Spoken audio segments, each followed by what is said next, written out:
மாதிரி மறுபடியும் சொல்றேன், கட்சி நிதின்ற பேர்ல அடிச்ச கொள்ளைய ஒண்ணு ஒண்ணா கவர்மெண்டோட கஜானா கொள்ளையை சேர்த்துக்கிட்டே இருக்கிறாங்க.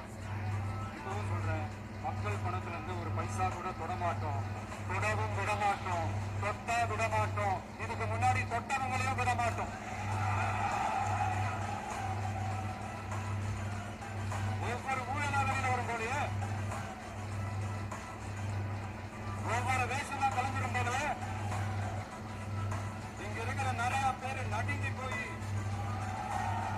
இதுல நம்ம மேல அவதூறு வேறு.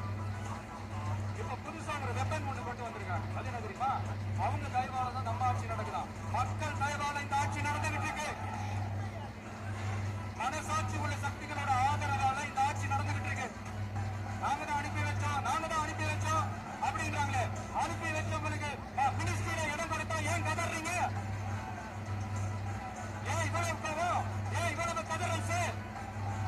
இதுல இன்னொரு முக்கியமான விஷயம், மார்க்சிஸ்ட் கம்யூனிஸ்ட் கட்சி நமக்கு ஆதரவு கொடுத்தது சுயேட்சையா எடுத்த முடிவுன்னு சொல்றாங்க. அதே மாதிரி இந்திய கம்யூனிஸ்ட் கட்சி நமக்கு ஆதரவு கொடுத்தது சுயேட்சையா எடுத்த முடிவுன்னு சொல்றாங்க. இதுல எங்க இருந்து நாங்க தான் அனுப்பி வச்சோம்னா புரியல.